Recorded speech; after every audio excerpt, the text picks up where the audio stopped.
I have mine up. Okay. Welcome to the Greenfield City Council, February 17, 2021, the 214th regular meeting, starting at 7 p.m.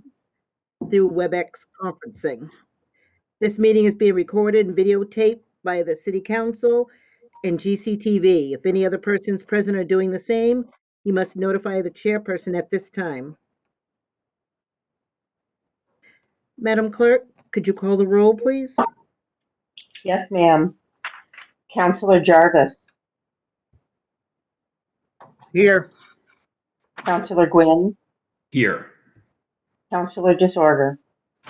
Here. Councilor Bottomley. Here. Councilor Dolan. Here. Vice President Gilmore. Here. Councilor Wheeler.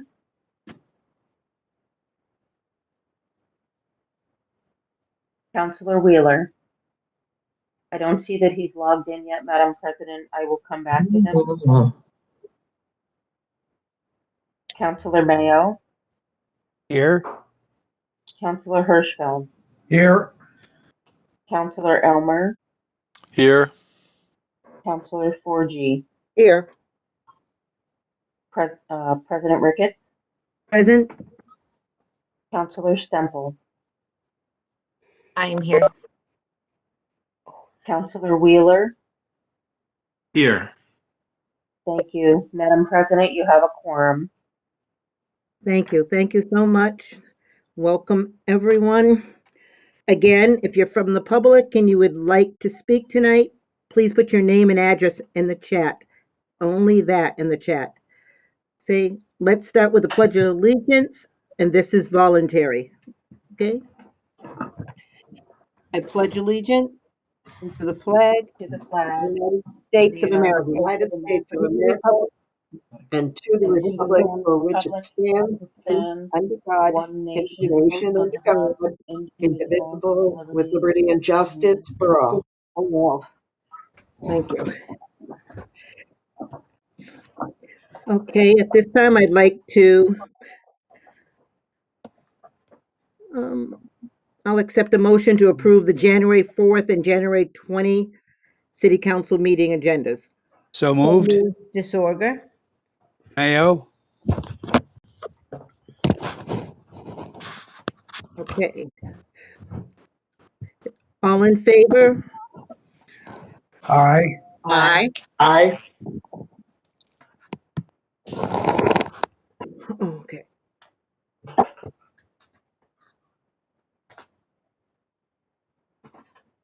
Okay.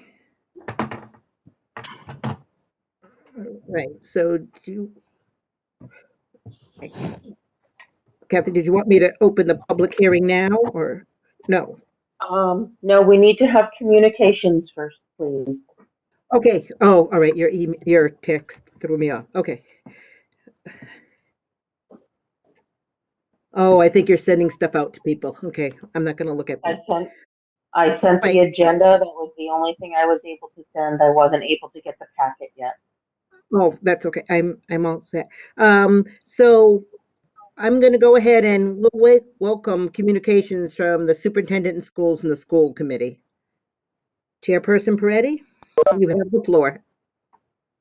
Thank you, President Ricketts. Thank you very much. I'll be the only one here from the schools tonight, other than Mayor Rita Gardner, who's also a voting member of the school committee. And I do want to acknowledge that if you read the recorder or talk to anyone in town, you may have likely heard of some of the leadership transitions that are already happening in the district. And we are, I guess you could say we're basically starting our search for our new superintendent a little bit differently than we had expected. And we last week at our school committee meeting voted unanimously to enter an agreement with the management solutions. We call them TMS. They've been working with us. This is actually now the third time that TMS has worked in Greenfield schools in a transitionary period for some of the leadership in the district. The owner, operator of TMS is a man named Andy Paquette, who some of you may have already met. He has been working since June of 2020 as our business manager. And we've been able to have a team from TMS that's going to help us with the superintendent transition. Currently, Jordana Harper remains superintendent, but she's not working right now. And we need to have some administrators able to make decisions and move things forward with the schools. So this week, Dr. Judy Houle started as an interim assistant superintendent with us. She's hit the ground running. She previously, you may recognize her name or know her or met her. She was the superintendent for the Greenfield virtual school years ago. She's also been a superintendent, I believe, in Granby. And she has extensive experience with curriculum development, which is one thing that we're going to be actively working on in the next few years. And in addition to that, another piece of the agreement with TMS is to develop a strategic communications plan for both internal and external communications. We have heard loud and clear from the public. We've heard loud and clear from our teachers and families that we need to be better about communication. And we are working with Justin Martin, who's a TMS employee that's a communications professional. He's worked for municipalities. He's worked on political campaigns. I've already met with him, and I'm very excited about what this brings to us in the district. It's going to be a period of change, and I'm happy to take any questions that you have about it. But for now, we're just trying to prepare for what you also likely have heard is that we're going to make a move to a hybrid in-person model for our students, we hope in the month of April. And Dr. Houle will be working actively, is already working actively on that. And I did see that Marla Warner's on the call tonight, and I was kind of glad that the schools are closed this week. It's February break. It's been quite the run of weather this week. So I'm sure he's also glad that the schools are closed.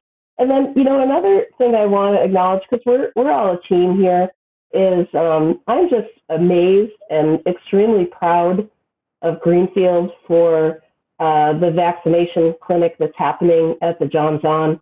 I had an opportunity to stop over there and see it in action. And my understanding is that we're doing pretty darn well in terms of efficiency across the state of Massachusetts.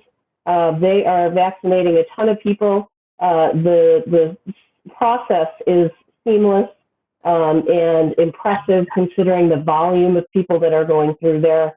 And I just want to acknowledge the mayor and her staff and Chief Strand and all the others who are involved with the Emergency Operations Center with that. It's just thank you, and it's an impressive showcase of what Greenfield's team can do, and I'm just really proud of that being something we can showcase right now.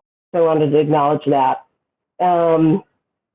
That is my report, I think, for tonight, but I'm always, as always, happy to take questions. Okay. Counselor Mayo. Thank you, Madam Chair. Madam Chair to the school committee. I just wanted to let you know that rumors, as you know, are fast and furious on Facebook about what's been happening in the school systems and the superintendent. And even though it's been in the newspaper and things of that nature, I'm not going to bring up any names. But I wanted to let you know that I defended the school committee's honor for they were very disparaging about what is happening with the superintendent situation, and I immediately took up the school committee's defense and spoke about what I know, what was happening, and in terms of what was likely to happen, and indeed it is happening through what you were saying tonight about getting at least temporary management, and that we're not leaving the students hanging, we're not leaving the city of Greenfield hanging, and this person, and I didn't use a swear at all.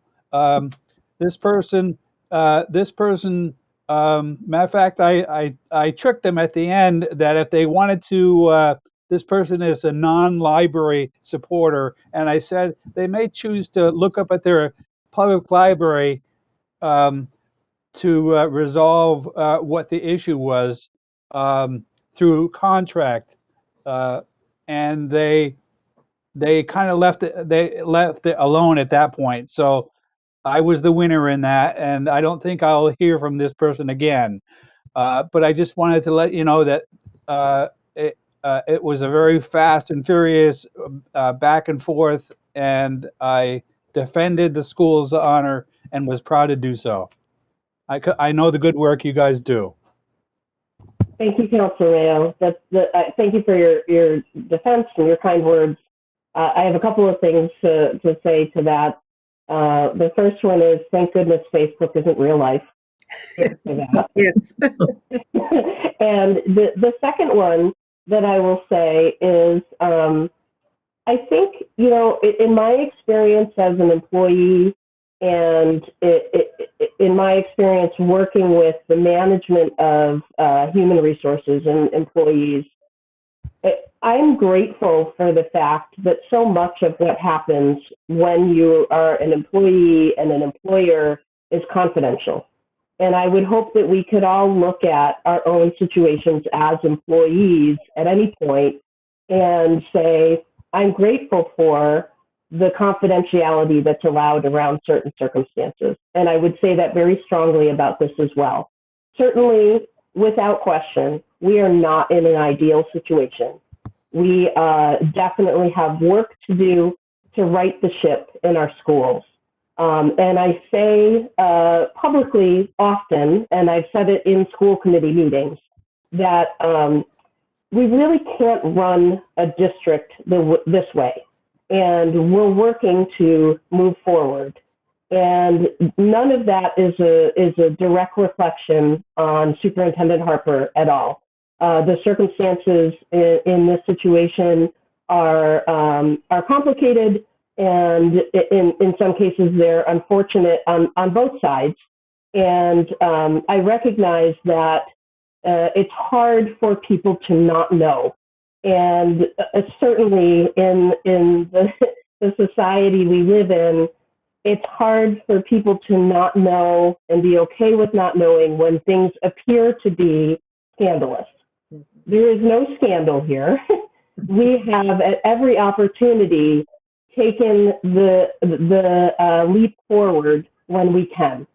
Each time that we have had the opportunity to move forward in the best interest of our students, which is what we swear under oath to when we take our oath of office, we have done so. And it's a pandemic. Schools are underfunded to begin with and have been for a long time. And I'm not pointing the underfunded finger at the city.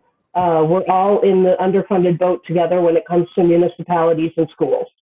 And I would just reiterate that we're doing our absolute best right now under a number of very difficult and to be cliche, unprecedented circumstances.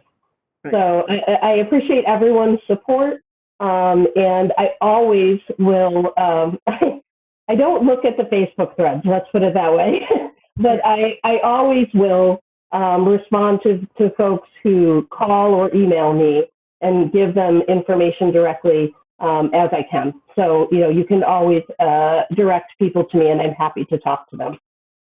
But thank you for that, Councilor Mayo. I appreciate it. Thank you. Councilor Stemple Ray. Hi there. First, I want to start off by saying I stand in solidarity with our school committee, and I can certainly appreciate all of the hard work and I guess time that's been put into a very, we'll keep throwing that word around, unprecedented year. But I do have some hard kind of comments or questions that I too stay away from Facebook. I will not engage on Facebook, but sometimes it's just, it comes in front of you. And so sometimes I do read it. And so my concern is that, and totally call me out if I'm misspeaking or if I am not getting the story straight, because I don't get my information from Facebook, but I think I know some other things. But anyway, long story short, I do find it a little inappropriate that, and maybe this is just optics, but I find it inappropriate that parents had to submit a petition in order to kind of get this ball started really quickly. It seems like the district had been kind of holding off with good measure, right? We're in the middle of a pandemic, but it seems that now that parents have had to organize and submit a petition, all of a sudden we're thinking about opening the school. And so I empathize with everybody involved, but it does strike me that it would have been a good idea, and maybe it has happened, so I want to just tread carefully here, that it might have been a good idea to kind of prepare for those logistics of, like, right now, a hybrid. I'm seeing some schools do a hybrid that works for them, or figuring out what would work for our district and the special needs that our district has, to do some type of a hybrid, introducing staggered students to school, whatever that looks like. I'm not the expert here, and I'm not going to pretend to be, but I'm not sure if we have been doing that while we work things out between school committee administration and the teachers union. But to me, it seems that should have been happening simultaneously, and I'm curious if any of that has been happening, meaning the logistics and the planning of getting students back in the building.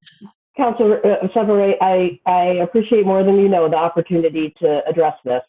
So the first thing I will say is, let's go back to the summer of 2020, actually to July of 2020. Superintendent Harper worked tirelessly from March on through September to put together a plan for our district that met the state's guidelines for opening in the fall. And in July, the school committee was presented with 3 different options for our opening and what that would look like. 2 of those options were hybrid. And the third, which we voted to go with unanimously as a school committee, was what we know, and you may have heard it called this as the Remote Plus plan. And that plan did not it did not have a component for all students to return in any capacity to in-person learning during this academic year. There were groups of students who are currently in that plan, and the students in phase 2 of that plan are going in person now. And it's a small group of the highest need learners in the district. And that is the plan we have been working through. So we did not know in July what it would look like now. And certainly I don't think that anyone would have felt comfortable before February really talking about going back in person. We do have districts around us that have been working in hybrid for a much longer period of time. And the realities in those districts are, if you kind of drill down into what their hybrid looks like, it's much different than you might expect. There's a district, a neighboring district that has basically just computers set up in classrooms with paraprofessionals, and the students are learning in classrooms, but the teachers are remote, and they actually purchased a package from a vendor to do that. The tech school, for example, has been in and out and in and out and in and out because of positive cases of COVID. We felt when we made our decision that it offered us a little more stability for our students, which is so important. Even the small group of students that's gone back in phase 2, they went back December 2nd, and they've been in and out and in and out and in and out because of all different reasons.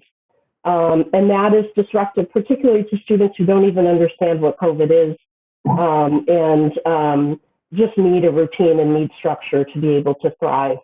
I will also say that the mayor has been vocal for a few months now about needing to get our students back into school. And we have then at the same time had our leadership concerns, our leadership issues with not having an active superintendent at the helm to drive the process. The school committee cannot do the operational pieces of putting this together. I don't know how to set up a hybrid learning structure, but we've now brought in folks who can help us with that in the absence of Superintendent Harper.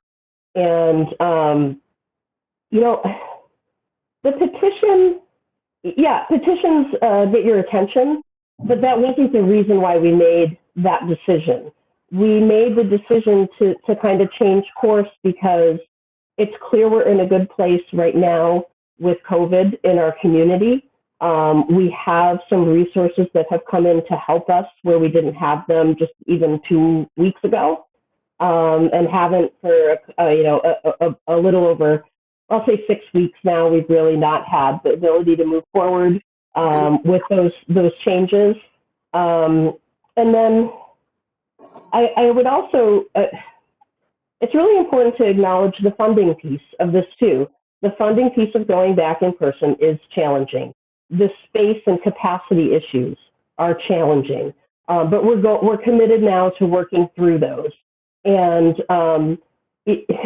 I've also said pretty publicly that, wow, I got whiplash from the change in people's opinions about how we should be doing learning right now. It went from the remote being acceptable to all of a sudden, nope, we're sending you a petition and you need to be in person. And it was a sudden change considering how close we were to the holidays and the spike in positive cases. And I understand people's frustration. And the other thing that I've heard that I would acknowledge is, how can you have students doing sports when you don't have students in classrooms? And although that seems simple on the surface, it's like comparing apples and oranges. You're not, sports are voluntary, and learning is for K through 12, preschool through 12 students is not voluntary. So that's how I would answer your question. But if you have follow-ups, I'm happy to talk about it more. Yeah, I would say, like, and this happens a lot in business strategies, so I'm going to like root myself back into my career outside of council, where companies are always trying to chase what the other company is doing and then replicate that at their own organization. And I don't think that works usually. And so I think outside of people's opinions, and I think as people in municipal government, we know that we'll never make everybody happy. So outside of individual opinions, and even looking at what other communities are doing, I think it's going to be really important. If it was a leadership challenge, it'll be really important for this acting assistant superintendent to really understand our community and what our schools look like in order to get a plan that's unique for Greenfield and works for Greenfield. Because of course we're seeing other area schools that are much smaller than our district make it work. And that works for Hatfield and that works for Deerfield, but what are we going to do for Greenfield that actually works? And I just have to root back in that I wish I had seen that being worked on simultaneously, So we'd at least have something to start on for, I forget what this woman's name is. Because I hate to think that it's February and now we're gonna start this effort and we're starting from scratch. It feels like anyway. Oh, we're not starting from scratch. We have 2 hybrid models that were proposed in the summer that we chose not to use. So we've got those. Dr. Houle has an extensive history in Western Mass. And in fact, that was critically important to the school committee in voting to approve this decision to go with TMS. And she started, today's Wednesday, she started yesterday, and the first thing she started working on was the plan to come back in April in person. And the final thing that I'll say, and I want to say it carefully, is I do think it's important that perhaps you ask similar questions of the GEA, the teachers union. And I'll leave it at that. Thank you. And then lastly, way back when, I don't even think I was on the council yet, and the school administration building was where our community center now sits. And I would meet with the superintendent and offer, I'm a communications professional and I've also ran campaigns and everything else. And so I'm more than happy again to offer my services from a communication strategy perspective. And especially if it's change management that we need, please tap me. I'm here for you guys. And also, I just want to end this conversation, Chair Peretti, with another thank you. Thank you. I'll address the communications piece because we have been discussing and planning around this for some time now, even before we knew that TMS had a communications person that works with them and had the capacity to assist us in this way. When Mayor Wiedegartner and I both took office in January of 2020, we made a commitment to work very closely together, the city and the schools. And, I think I don't think that has been the case necessarily and consistently, I should say.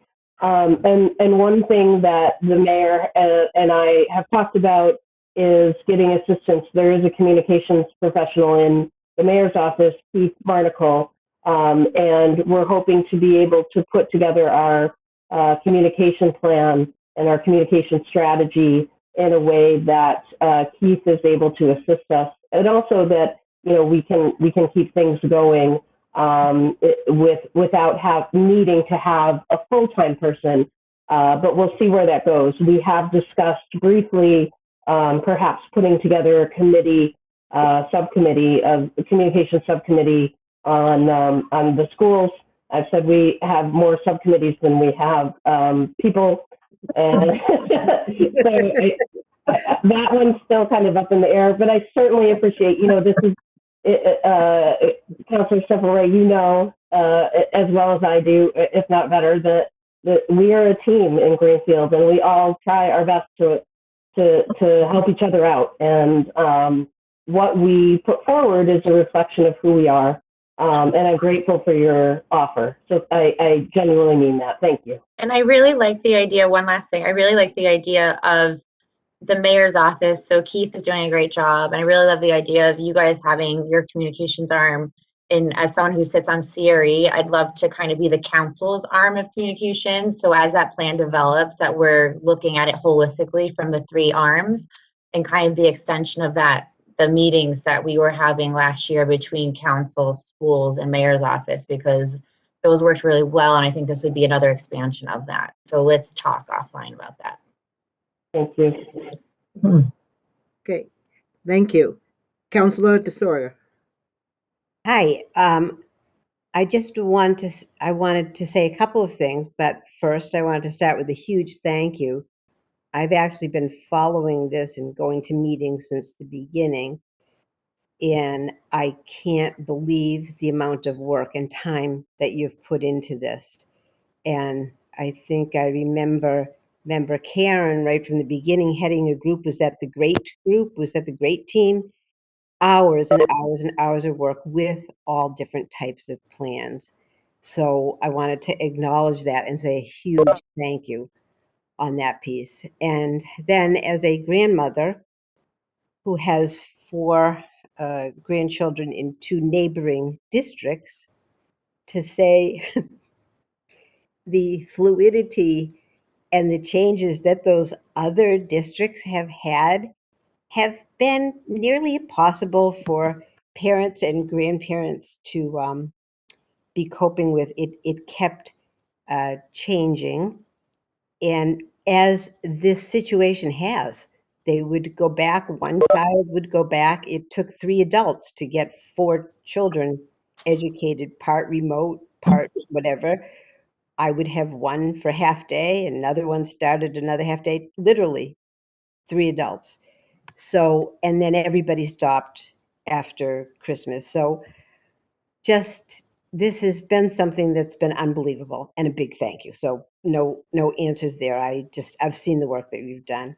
And my last part is sort of just a question that I really think I know the answer to, but just because someone asked me, just so to say this publicly, when we are looking for someone for a new position, this is what we've done in the past. I was asked this and looked it up. I believe we're looking for another superintendent. We have a search committee, and that is the same. I just wanted you to say publicly that's what we're doing again this time, is what we've done the last time. Is that correct? Absolutely. It will be thank you for that question. It will be a very transparent process.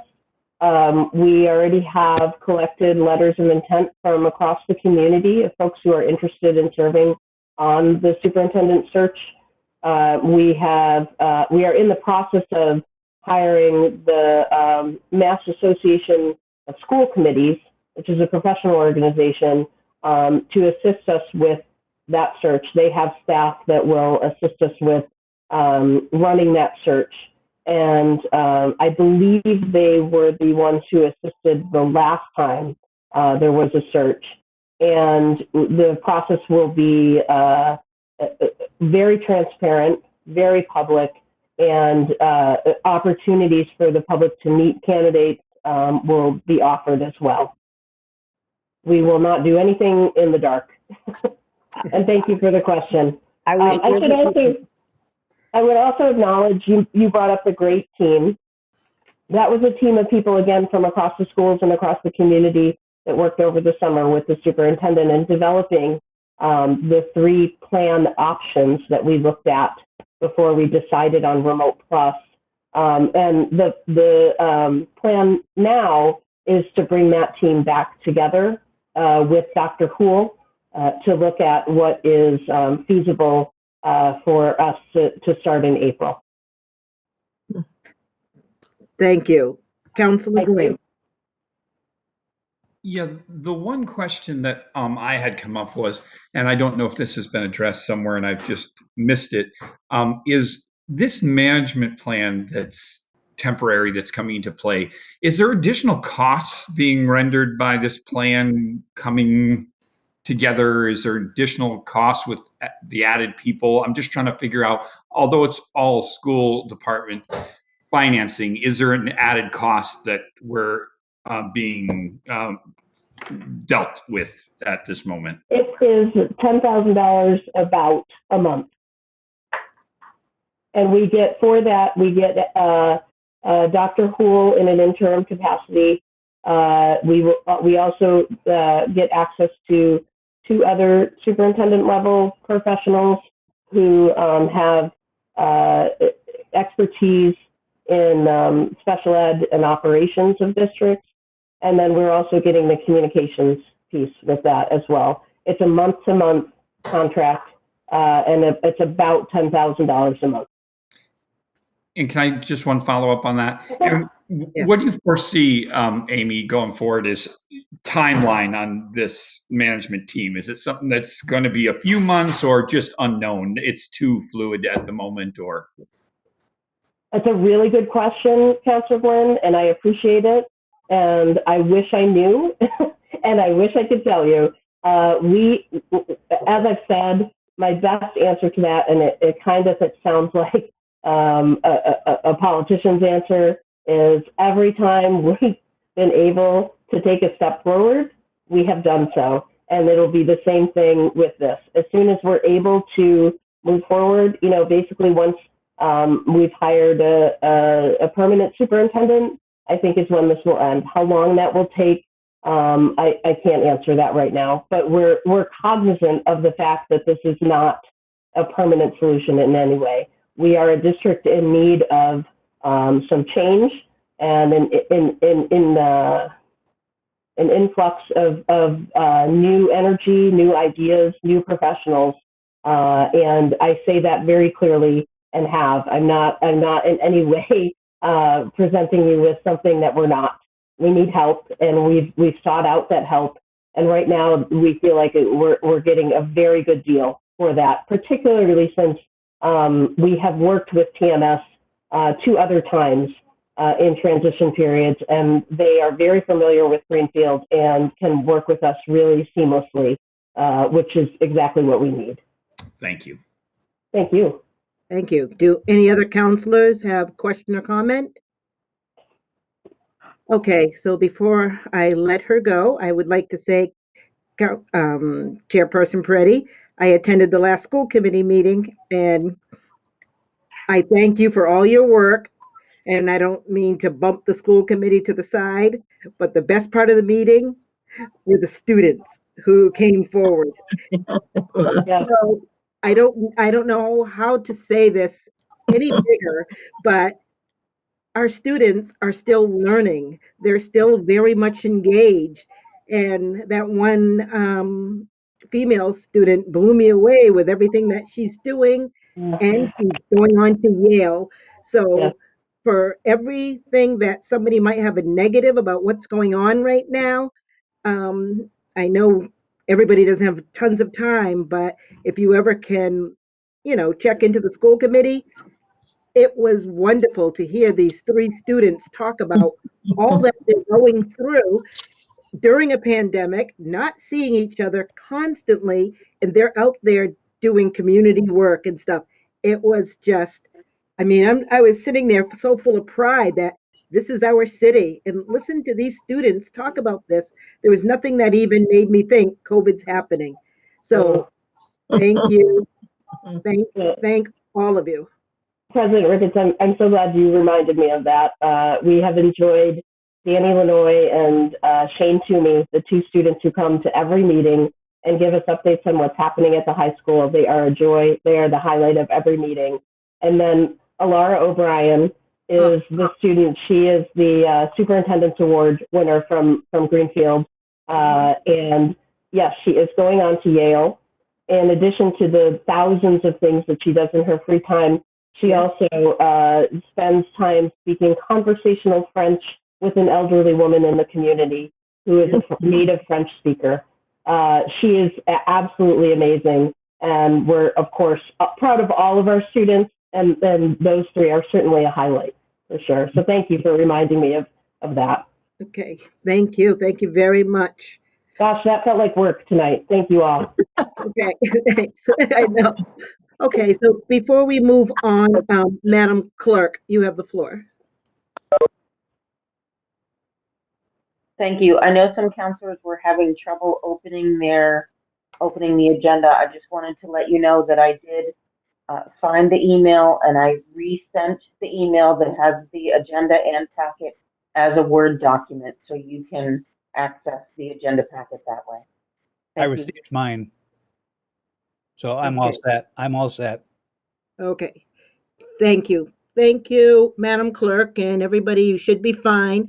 Not that you're not going to have your eyes up and focused on the mayor right now, but if you need to click on and find that document, feel free.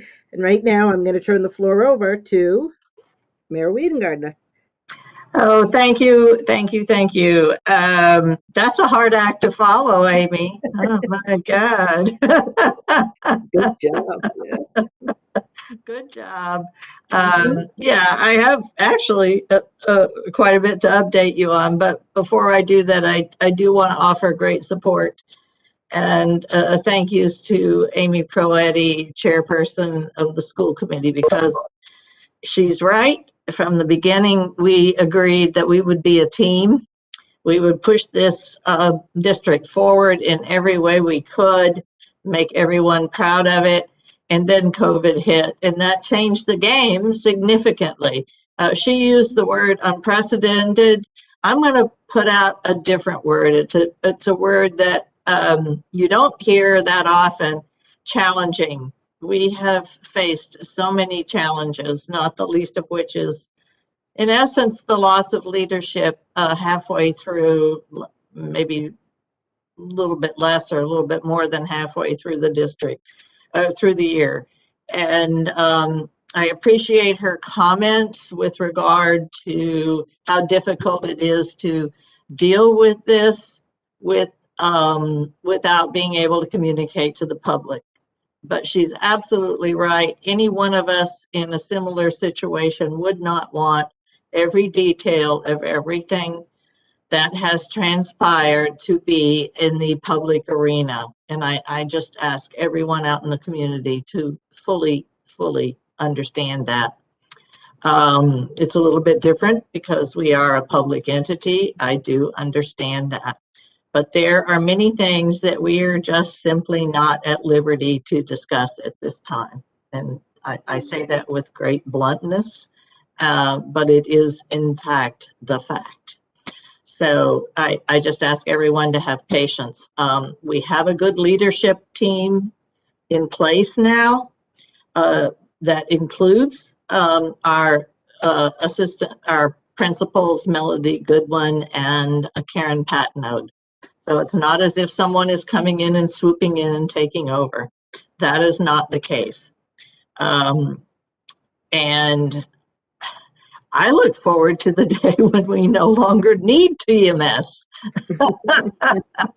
Sorry about that, Andy and company. But nevertheless, we need them now. I have great confidence in them. So let's leave it at that. And once again, many thanks to our school committee under the leadership of Chair Proetti and Vice Chair Ekstrom. But each and every one of us has worked together with great candor and the ability to communicate, and I appreciate that. So moving on to the mayor's update. As I said, I just want to update everybody on a variety of things. As far as budget season, so I want people to understand, both in the public and on the committee, on the council, where we're at. It's just about to begin in earnest. Department heads have done their part, submitted their budgets. I've met with each and every one of them to discuss them.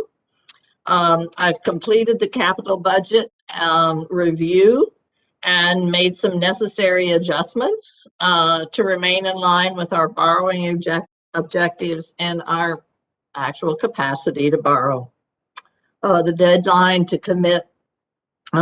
submit to the City Council the capital budget is March 2nd. I'm putting the finishing touches on the memo to you folks that accompanies it, and it will be ready on March 2nd, and we are on schedule. Finance Director Gilman is on vacation this week. She and I have been discussing the operating budget. When she comes back, I will be discussing that further with her in effort to determine what we actually need to do given the revenue that we know has come in and the revenue that we know has not come in.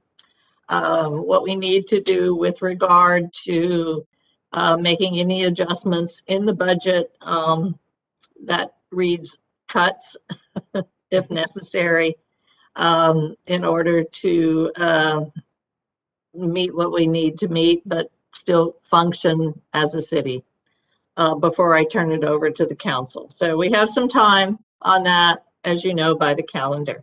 So just know that we're working diligently on that, and hopefully she's having a great vacation, and we'll come back next week and support all the things that I have questions for her on.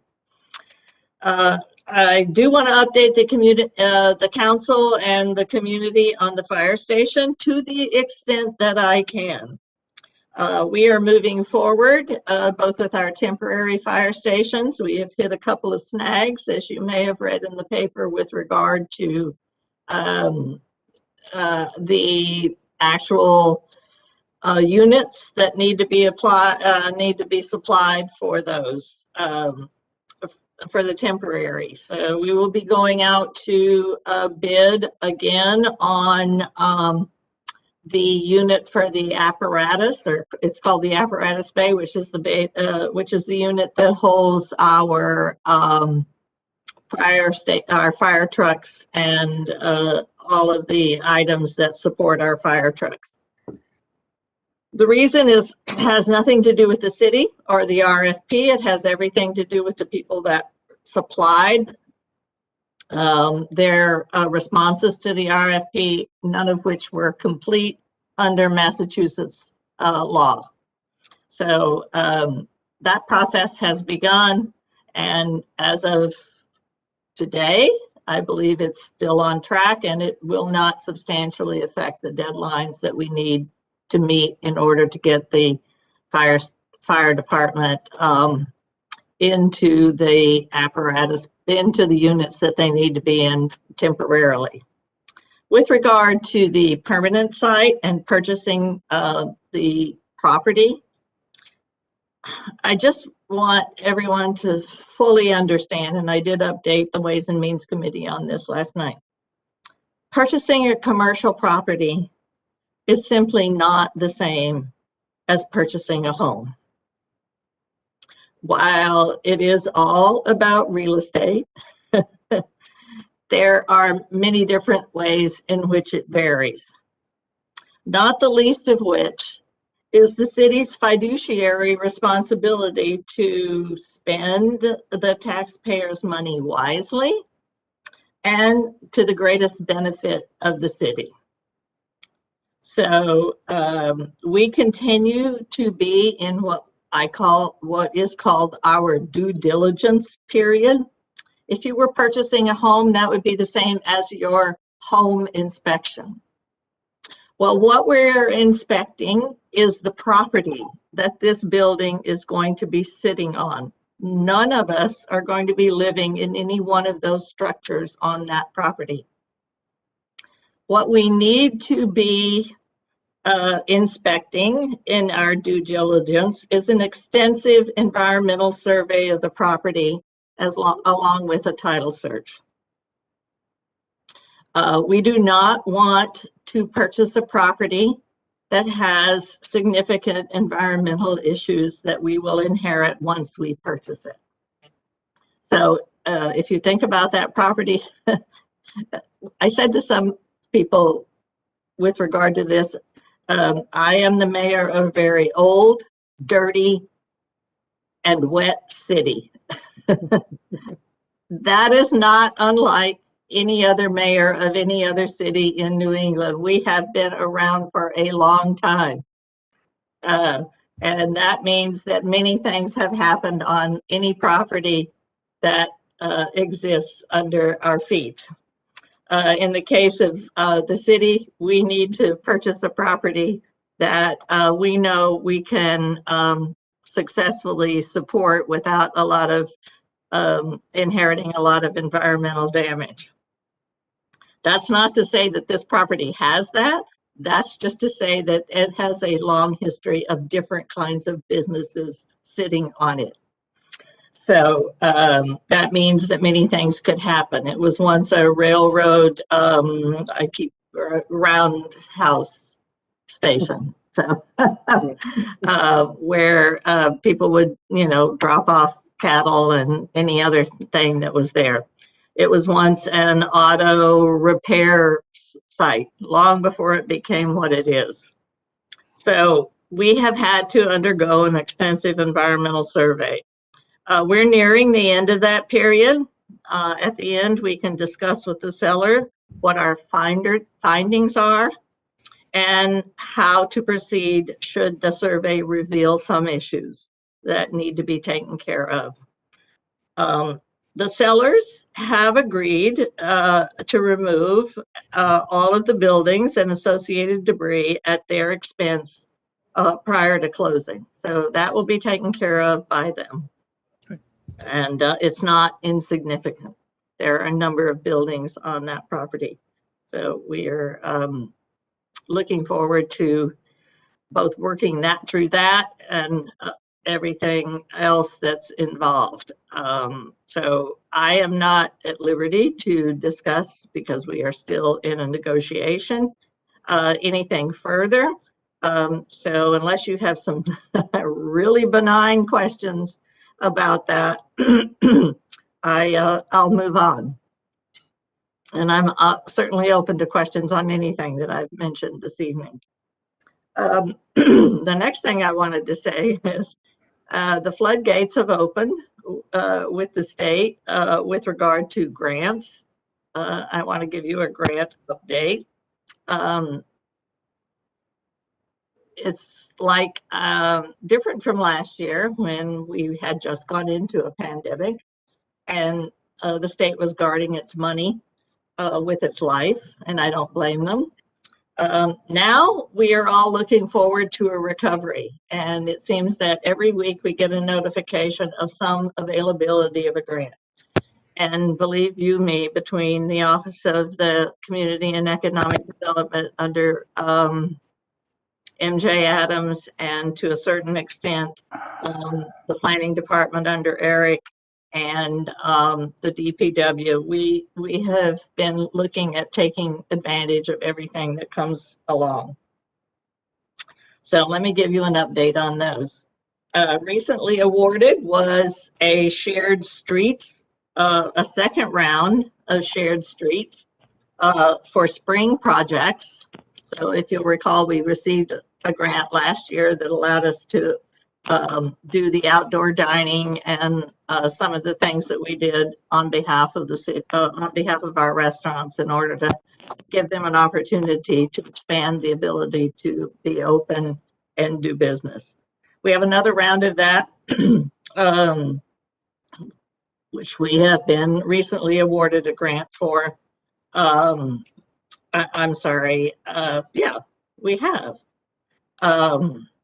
Although I cannot tell you exactly what it is in terms of money. That will likely be done, go towards further development of the Court Square redesign, as well as some additional street enhancements. The local rapid recovery grant gives us the opportunity to hire a consultant from DHCD, the Department of Housing and Community Development, to assist with our short and mid or long-term goals with regard to downtown redevelopment. We have received an urban agenda grant that will offer summer youth employment, 18 to 24, in partnership with Mass Hire and Community Action. And the CDBG money for FY20 continues to be utilized, in this case for West Street construction and some social services and funding, as well for downtown revitalization. In the works currently, meaning what we are planning for, and these are a round of grants that have been recently announced by the state that are going to, they have very short turnarounds for the most part. So we've been working, and when I say we, I mean mostly MJ's office. I've been working very diligently to make sure that we meet the deadlines on those. Greenfield recently signed on as a partner under their local rapid recovery, and we are partnering with GCC as the lead on their Rural Innovation Center at GCC Downtown Center. So you may have heard talk about this last year prior to the pandemic. Their Innovation Center is going to promote the creative economy and other entrepreneurial businesses in the downtown GCC center. And we are seeking additional money with them under something called the Local Rapid Recovery Grant, and it's a substantial amount. It can be as much, if I'm not mistaken, on that particular one, up to $250,000. So the next one is the Community Economic Development One Stop. We are in the very first phases of that, working on what they call an expression of interest. So we can submit for additional grants that will be coming through in May and June, and that is an ability to enhance the use of our underutilized buildings and community planning efforts with regard to those underutilized buildings, how to use them, housing, mixed use development, and so forth. We are working with MassWorks and Mass Development on site assessments for those buildings. Excuse me. MassWorks and Mass Development have been wonderful partners with the city of Greenfield. We are well known to them. We are working on several things right now from the past that they have been very helpful in. Fernando is also Fernando from our IT department. For those of you who don't know who Fernando is working on a efficiency grant with the application opening in mid-March. And that is to explore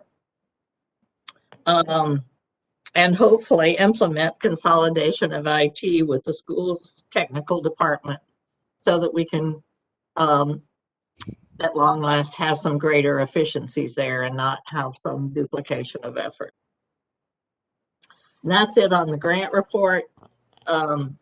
Amy mentioned tonight Keith Barnacle as our communications director, and I just want to give you some updates. One of my charges to Keith when he came on board was to amp up the volume in our social media, give us a Facebook presence as a way to communicate to the community and to let other people know what's going on in Greenfield. And these are kind of wonky. I asked him for a media update from the time that he started back in March until today.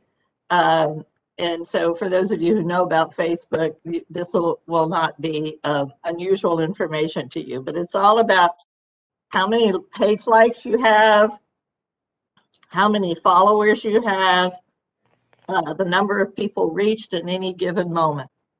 And given that Greenfield really never had a Facebook presence, the previous administration did not communicate with the public that way. I just want to give you some of the, what I think are fairly significant numbers. So since March 20th, when Keith came on board, we have had 2,608 total page likes. The number of page followers for Facebook is 2,894 to date. From October to December, we gained 2,352 of that 2,894. And the number of people reached in any given month since last March could be from 2,000 to 25,000 people. August was a big number, and I swear to God, I can't remember what we posted in August, but whatever it was, everybody liked it. But it's been a great way to communicate how the city has been responding to COVID-19, which I think has been its most important value. And just wanted to let everyone know, anytime we feel like we have a message that we need to get out to the community, not only do we use our website, but we amplify it with our Facebook page. Twitter, on the other hand, is a little bit harder to capture out here. They're really, maybe we're doing something wrong. I'll take any advice, and Keith will take any advice he can get. But doesn't seem to be a large Twitter sphere out here. I don't have any updates on Twitter, but we're out there on Twitter, and we're going to conquer Instagram next. Yeah. And that's all I have. I'm happy to take any questions, especially the ones I can answer. Okay, thank you, Mayor. Before I open the floor to councilors, I just want to remind anyone from the public who'd like to speak in public comment or in our public hearing today to please put your name and address in the chat box. I know it's the third time I've told you, but I just wanted to make sure that you've said something. So I'm going to start with Councilor Mayo and then Councilor Dolan. Thank you. Thank you, Madam Chair. Hi. Hi. Oh, is he frozen? Hi, Mayor. Basically write a new RFP for it because they don't fit or something of that nature. Where is that? Do you know where that additional money is going to be coming from? Councilor Mayo, I'm sorry, you did cut out, and I only got the front. Only got the back end of your question. Okay. So are you asking about the RFPs for the Are you asking about the bays. RFPs for the temporaries? Yeah. For the bays. I just want to know where the additional money, if there is going to be additional money, where that additional money is going to be coming from. Well, it costs us nothing to put out an RFP, so there's no money was spent there. I mean, right. I understand that. Whatever's in the budget for the temporary is still there. So the hope is that the money for the temporaries, there's no reason to think that we would accept any budget, any RFP proposal that didn't work with our budget. I guess that's the only answer that I have for that. There's no additional money needed. There is a pot of $16 million, some of which will go towards the temporary. And that hasn't changed. So whatever the RFPs come in at is what we'll deal with at the time, and we can certainly reject any proposal that we have that does not meet our budget. Okay, thank you very much.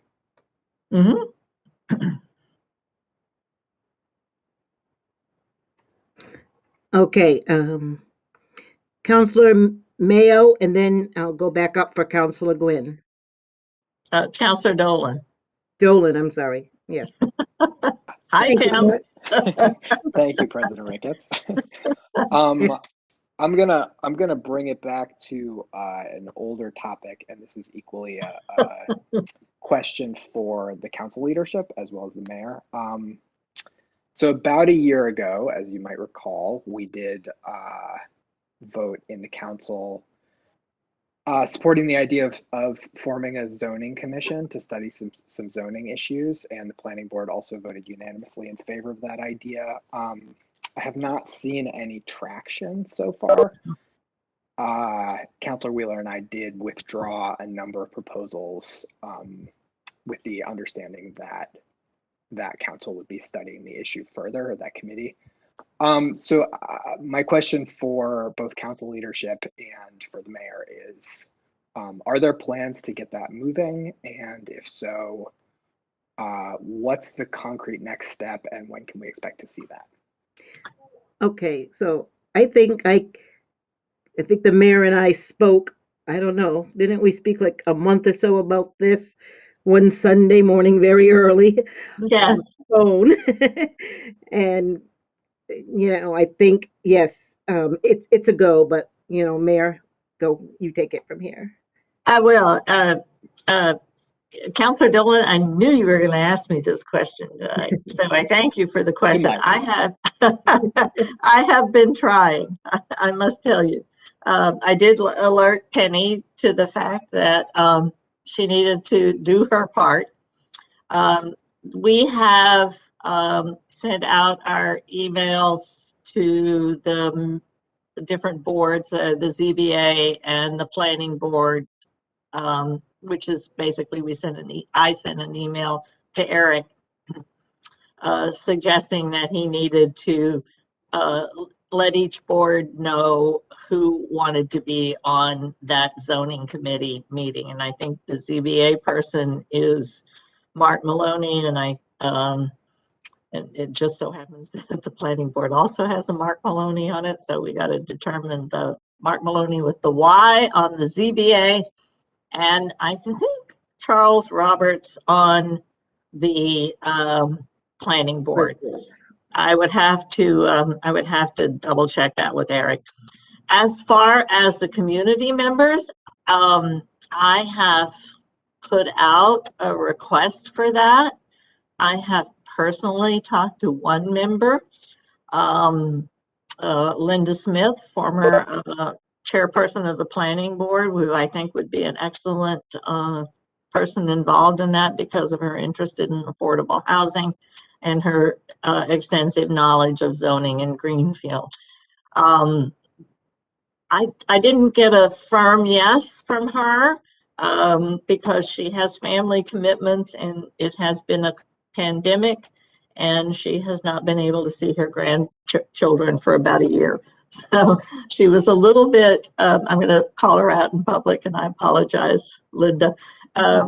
She was a little bit reluctant to say yes without knowing exactly what the time commitment would be in the future. So I will circle back with her, but just know, members of the public, we are looking for people who have some background in this and might be interested in it.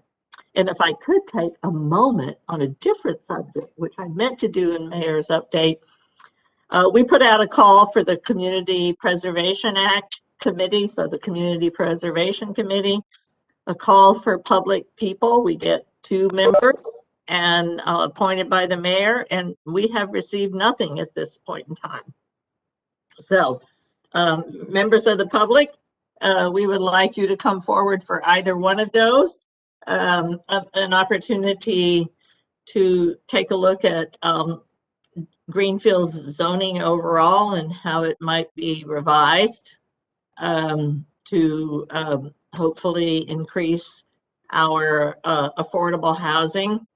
And by that, I mean everything from affordable market rate housing on up to affordable housing for lower and middle income people. And also the recently passed Community Preservation Act needs a committee to be formed. So I know a lot of people talk about their ability that nobody, it's the same old people who come up for committees, and that's true. There's a large number of volunteers out there that help us run the city, but they're busy. So we need some new people to come on board. And so for all you people that want to be new people to come on board, just contact the mayor if you have an interest in either one of those committees. Thank you so much. And Councilor Dolan, not to put you on the spot, but are you interested in this committee? Would you like me to send that to the mayor? Potentially, yes. Okay. Before this meeting's over, it will be sent. Thank you. Thank you, Mayor. Thank you, Councilor Dolan. Councilor Gwynn, I think I skipped you earlier. Nope, And nope, not at all. I didn't think so. I thought you- that was for something else. yes, it Okay. was. But I now just you wanted, have a new one. I Okay. just wanted to follow up on the mayor's comment about the CPA committee. We have not voted that committee in as of yet. It's still at A&O. It'll be on the agenda next month. So don't think you haven't heard about it. We have not taken it up. It has been discussed and recommended in committee, but full council has not seen that yet. May I ask what you're talking about exactly? Is that the makeup of the committee or Yes. nobody's been appointed, so you can't be appointing. Nope. You can't be It talking is- about appointments to it. There is an ordinance for the establishment of the committee because it doesn't exist. Okay, good to know. It's there and it's there and it has parameters that were adapted through your office and Councilor Wheeler put it together following the state protocols, and we will be seeing that. There was potential that it would have been on the agenda tonight, and it was not. So it'll be on the agenda next meeting, and we just have one point to clarify with your office on a possible amendment, and that'll be ready to go for next month. Okay, good to know. Thank you. Thank you. And I believe Director Letourneau might have reached out with some paperwork too. Correct, Councilor Gwynn? I muted myself. Yes, that is correct. It's the information was shared between the two to make sure we were most of the CPA committee.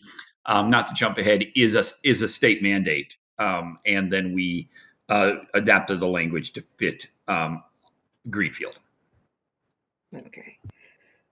Perfect. Thank you so much. Any other councilors have questions for the mayor?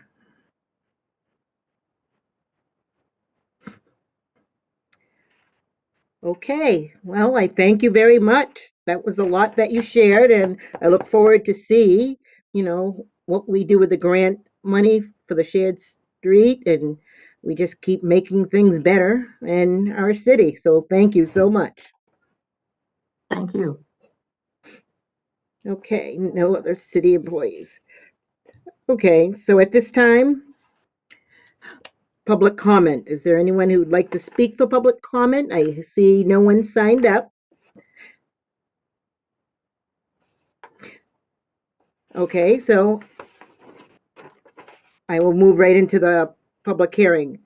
In accordance with the Home Rule Charter, the Greenfield City Council will hold a public hearing on Wednesday, February 17th at 8:12 p.m. at John's on, no, it's at 7 p.m., but we're going to start it at 8:12. 35 Pleasant Street or via WebEx. So, Councilor Forgy, do you want to talk about this public hearing and second reading? You're just reading it, actually. I'd be happy to. Hang on just a moment. Take your time. Okay, thank you. The Ways and Means Committee at its meeting last evening did discuss the following three items for second reading. Appropriate $65,900 from free cash for Phase B1 Main Street Improvement Project. Appropriate $33,000 from free cash for SCBA Fire Department SCBA Gear Grant Match. And increased Fund 1563 Nursing Services Revolving Spending Limit to $300,000. President Ricketts, Yes. this is Kathy. The full public hearing notice needs to be read, please. Oh, okay, starting with what Penny said, or do I have to just? I thought I read do you want me to read that again? In accordance with the Home Rule Charter? Yeah, but the full public hearing notice was not read, only partially read. Okay, in accordance with the Home Rule Charter, the Greenfield City Council will hold a public hearing on Wednesday, February 17th at 2021 at 7 p.m. at the John's on Community Center 35 Pleasant Street or via WebEx. To receive public input on the following. Appropriate $65,900 from free cash for the Phase B1 Main Street Improvement Project. Appropriate $33,000 from free cash for the SCBA Fire Department, SCBA Gear Grant match. Increase Fund 1563 Nursing Services revolving spending limit of $300,000. The City Council may consider the same on February 17th at 7 p.m. at the Johnson Community Center. Oh, I think I might not have the rest of it. Am I not reading it all? You are reading it. That's all I. More. I could pick up the rest if you like, Councilor. Please, thank you. Please jump in. Okay, picking up that paragraph, the City Council may consider the same on Wednesday, February 17th, 2021 at 7 p.m. at John Zahn Community Center, 35 Pleasant Street, or via WebEx if required. Material can be obtained from the City Clerk's office by phone 413-772-1555, extension 6163, from 8:30 a.m. to 5 p.m. Monday to Friday. Penny Ricketts, City Council, Greenfield City Council President. Okay. My name sounds better when it's coming from someone else. Thank you. Thank you so much, Councilor Elmer. Okay, so do we have anybody from the public that would like to speak at this public hearing? Not seeing any. I would like to close the public hearing at 8:16 p.m.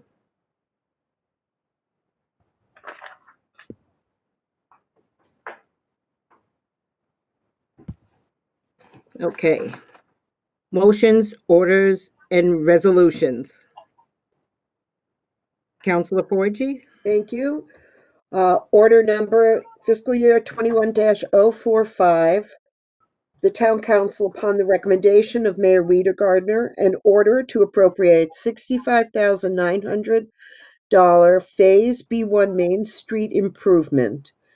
Move that the sum of $65,900 be appropriated from free cash for the purpose of Phase B1 of the Main Street Improvement Project. Second, Mayo. Madam President, if I may, at last night's meeting of the Ways and Means Committee, this was discussed. This motion has backup material that does explain the scope of the project. We also had Director Warno, sorry, Marlo. Director Warner from our DPW department that was available to answer questions. I know he's here this evening as well. But before we get started, you need to know that Ways and Means recommended this as a unanimous positive recommendation out to council.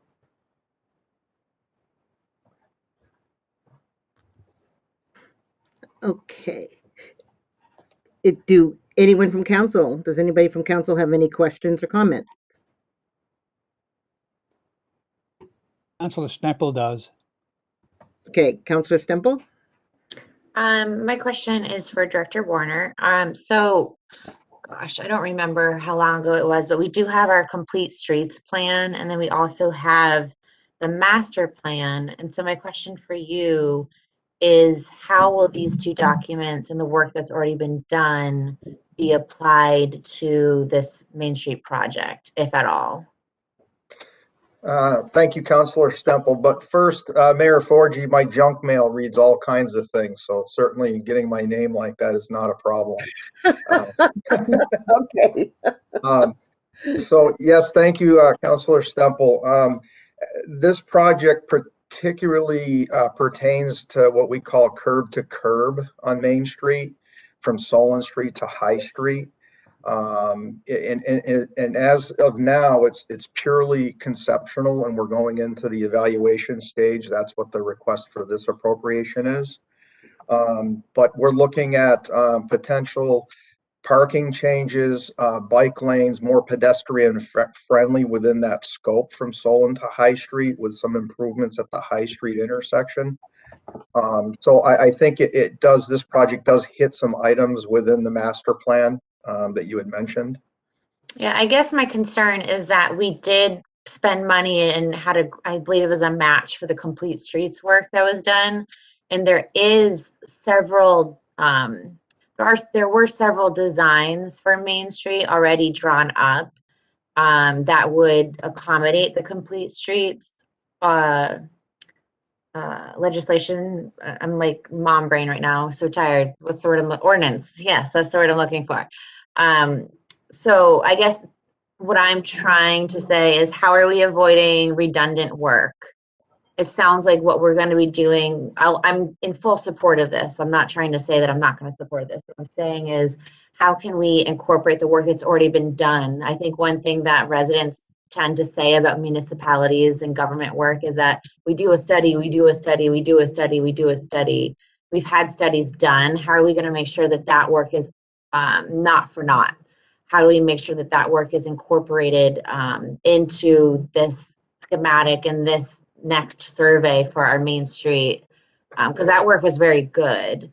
And I know that the plan exists, especially maybe not, I know that the master plan was more in the clouds, but the complete streets document has some pretty good schematics for the downtown in terms of like bicycle right-of-ways and everything else as well. Right. So as of now, we have two conceptual plans, and there can be more.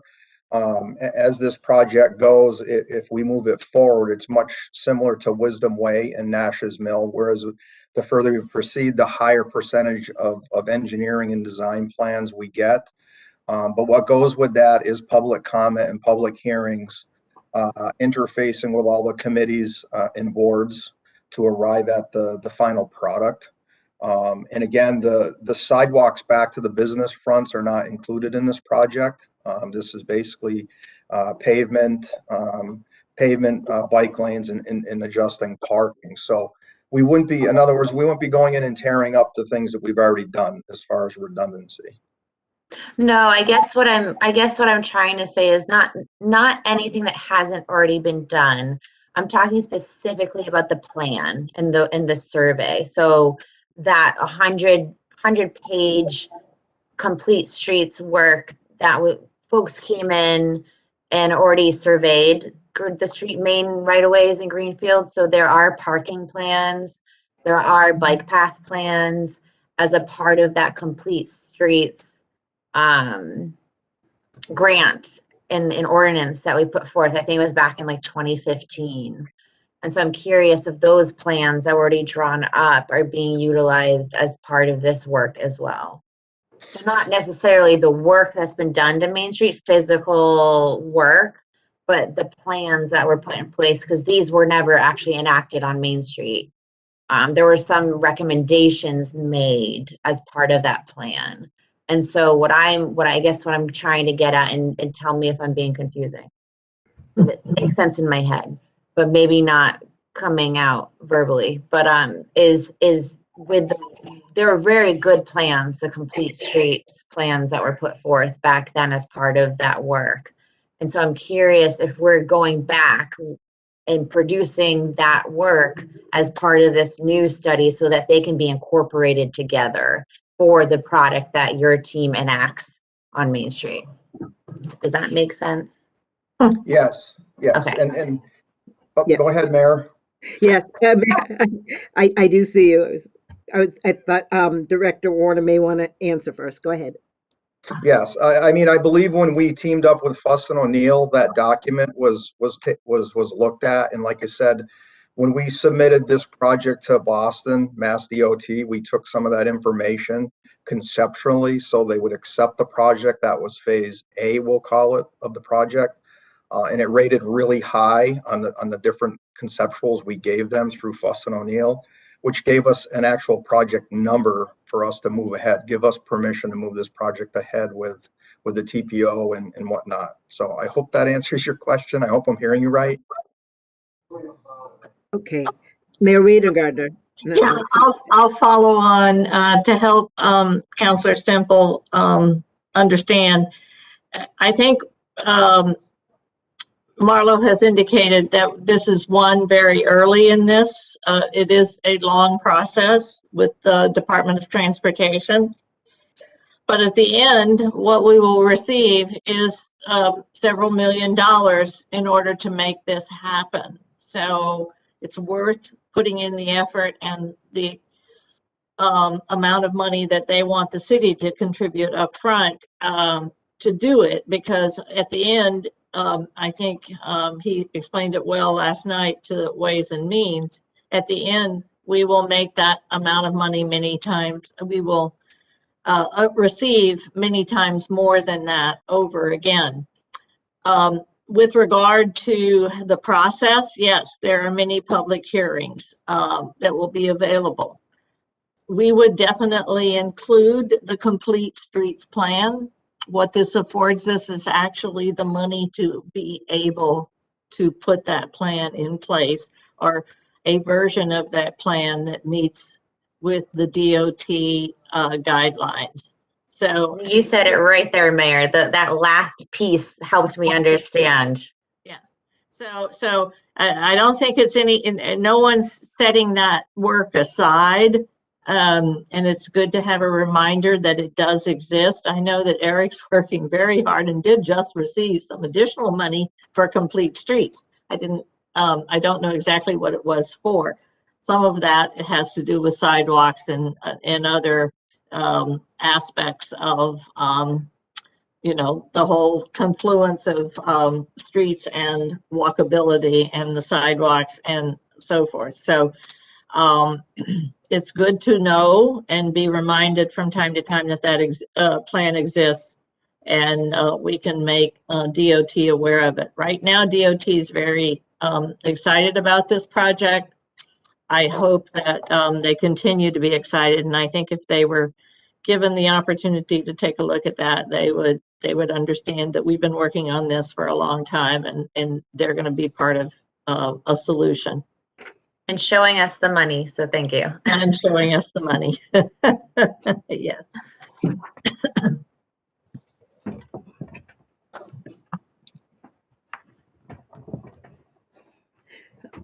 Okay. Councilor DeSorga. Hi, thank you, Director Warner. So I just had a question for you. I was thinking about this with the timing, and you said it was just in the conceptual plan. I'm totally in favor of this also. And I was thinking about the, today, I was thinking about the timing of this. This is going to take quite a bit of time, I'm hoping, for us to be doing this, as we'll be doing other work on Main Street. Is that your thought, Director Warner? Because hopefully we'll be moving ahead with another project that will be, right in the middle of Main Street. So do you think the timing will be good on this? Yes, I mean, it's not going to happen in the spring. That's been out there. As we know, Wisdom Way has been an ongoing project for 3.5 years, and it's finally going to happen, hopefully this summer. So this is right in the same pipeline as those projects. We have to go through phases. We have to go through the phases of engineering and design, which the city foots the bill for. But on the other end, it potentially could be a $5 million project. That's a very, very raw number right now. But no, it's not going to be overnight. That's for sure. Thank you. Follow up. I was just thinking that we'd be hopefully putting the fire station in there at the same time. That's in the middle of Main Street. So I was, timing wise, I'm sure that will work out. I didn't actually know how long that would take for the design part, but thank you very much. You're welcome. Thank you. Okay. Any other councilors? Thank you, Director Warner. Okay, so let's see. So for the mayor's appointments, Councilor Gwynn. President Ricketts? Oh, yep, you want to vote on that? Yes, ma'am. Yeah, why don't we vote on that? Why don't we vote on all three? Okay, are we gonna take these separately or can we do them? Separately, please. Okay.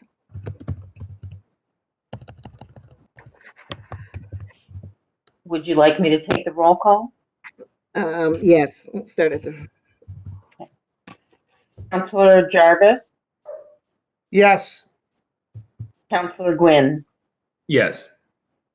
Councilor Disorder? Yes. Councilor Bottomley? Yes. Councilor Dolan? Yes. Vice President Gilmore? Yes. Councilor Wheeler? Point of order, clarification on what we're voting on? voting on appropriate the 16.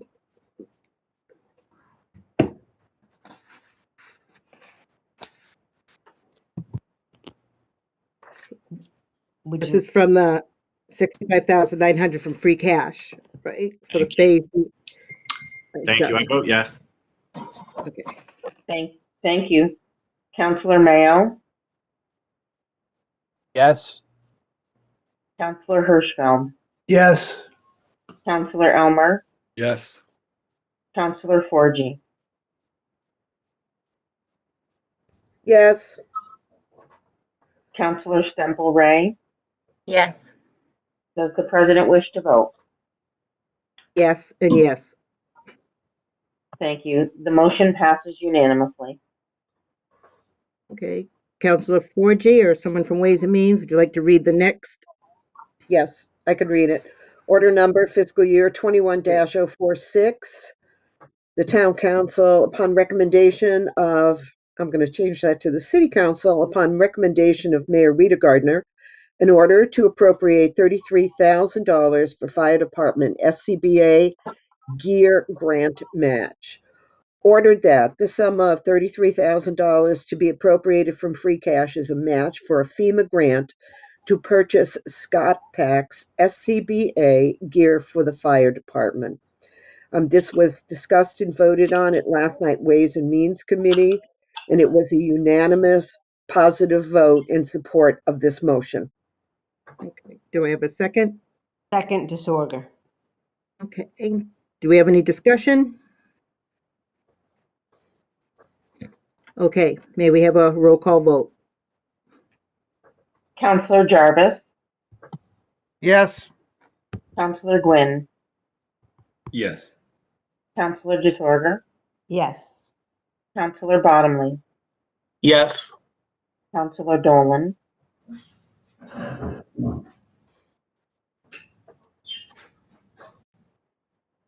Councilor Dolan? Yes. Vice President Gilmore? Yes. Councilor Wheeler?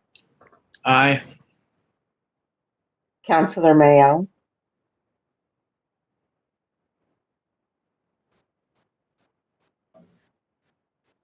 Councilor Mayo?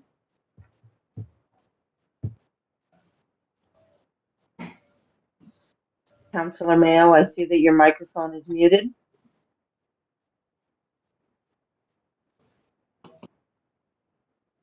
With permission, President Ricketts, I will come back to Councilor Mayo. Please. Councilor Hirschfeld? Yes. Councilor Elmer? Yes. Councilor Forgy? Yes. Councilor Stemple Ray? I vote yes. Councilor Mayo? Okay. I see that he is here. I'm trying to unmute him, but it is not working.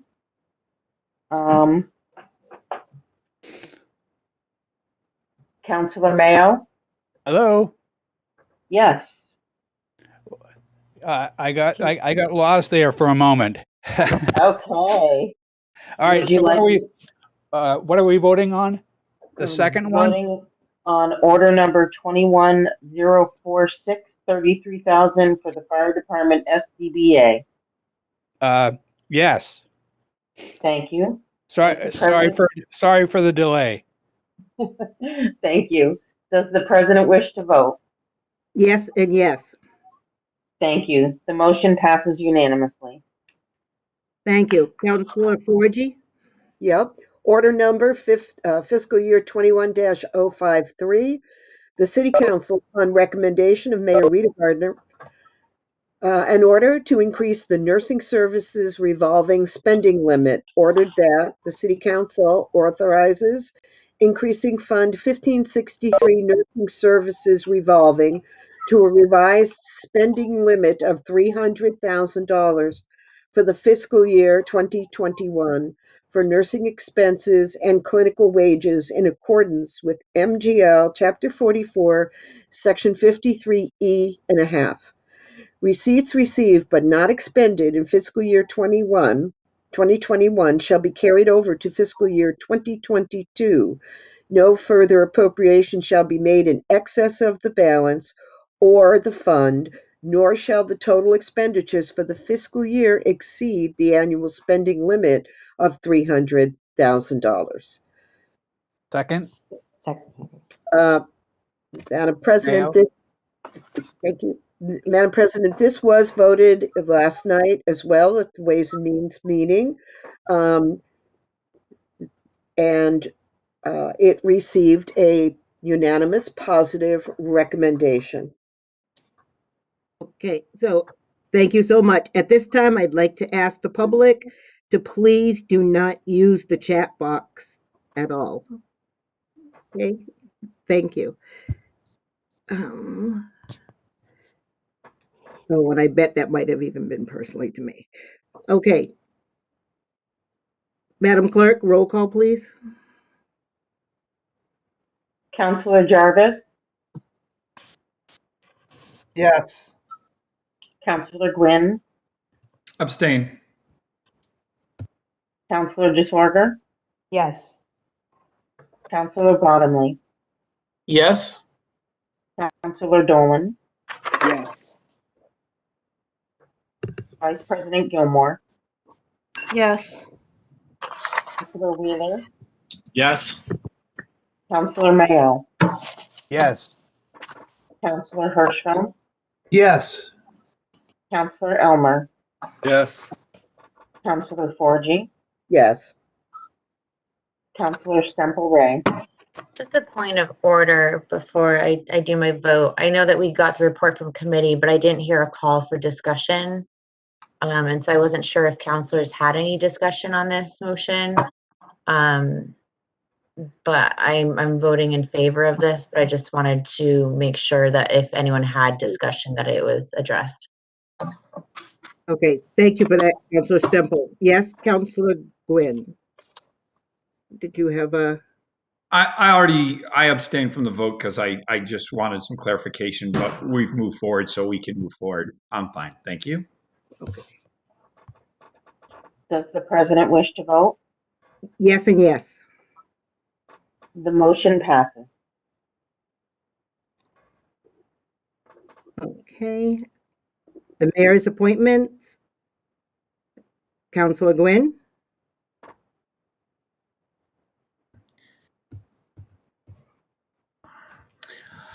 I move that it be ordered that the Greenfield City Council, pursuant to Charter Section 2-10, affirms the following appointments by the mayor to the following. Adam Provost, Greenfield Redevelopment Authority, term to expire June 30th, 2023. Robert Williford, Commission of Disability Access, term to expire December 31st, 2023. Second?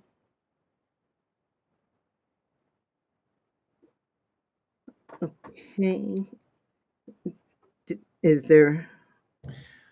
I will just say that the Appointments and Ordinances Committee took this up, and we're forwarding a positive, unanimous recommendation to affirm these.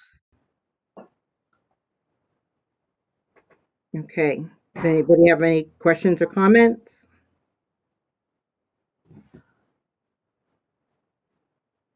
Okay. Madam Clerk, roll call vote. Counselor Jarvis, Yes. Counselor Gwynn, Yes. Counselor DeSorda, Yes. Counselor Bottomley, Yes. Counselor Dolan, Yes. Vice President Gilmore, Yes. Counselor Wheeler, Yes. Counselor Mayo, Yes. Counselor Hirschfeld, Yes. Counselor Elmer, Yes. Counselor Forgy, Yes. Counselor Stemple Ray. I vote yes. Does the president wish to vote? Yes and yes. The motion passes unanimously. Okay.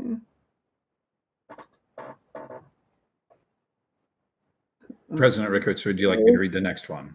Please. I move that it be ordered that the Greenfield City Council, pursuant to Charter Section 2-10, affirms the following appointments by the mayor to the trustees of the Soldiers Memorial. John Ambo, term to expire December 31st, 2023. David Lewis, term to expire June 30th, 2023. Sandy McGill, term to expire December 31st, 2023. Second, Second. Mayo. Okay. Any questions or comments from the council? Let me just say that appointments and ordinances took this up at our last meeting, and these also received a positive unanimous affirmation. Good.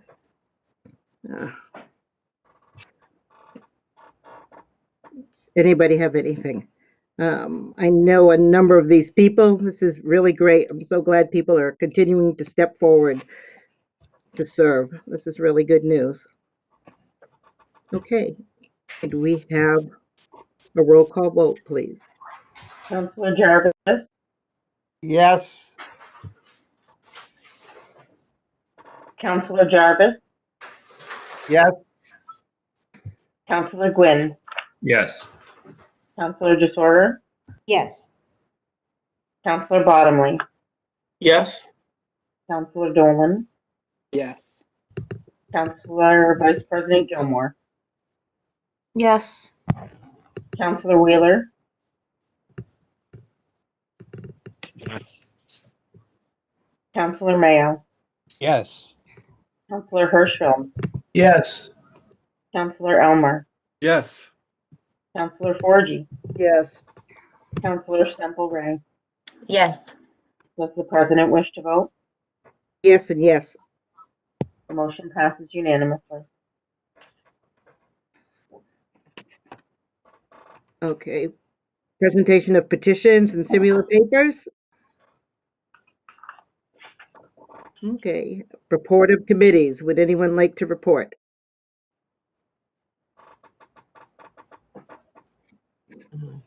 Okay.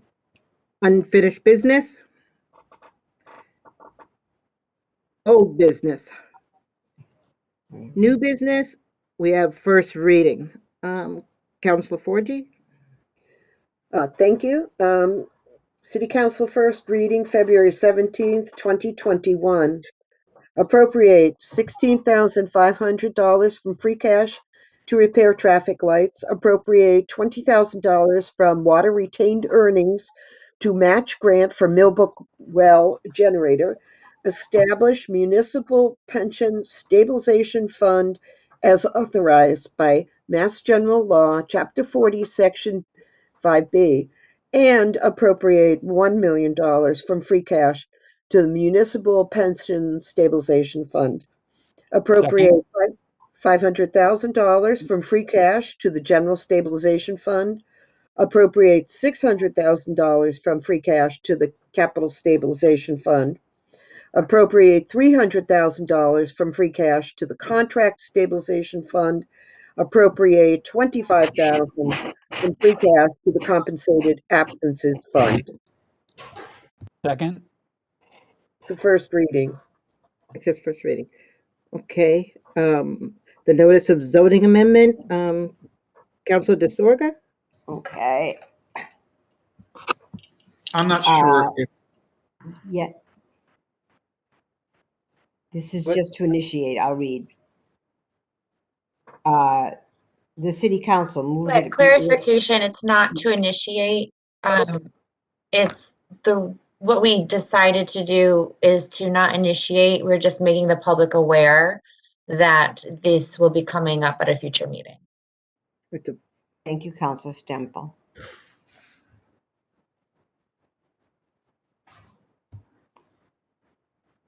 That the City Council of Greenfield amend the zoning map to extend the existing general commercial GC zoning district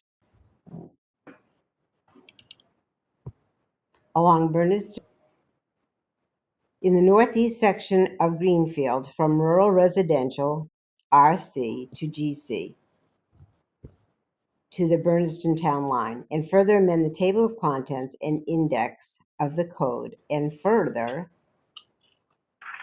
that non-substantive changes to the numbering of the ordinance be permitted in order that it be in compliance with the numbering format of the code of the city of Greenfield. Okay, thank you.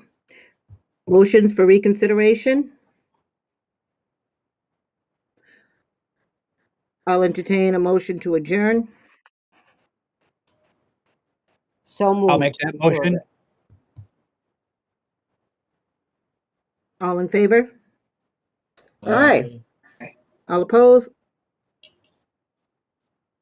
Abstain? Good night. Good night. Thank Good night. you. Thank you, everyone. Night.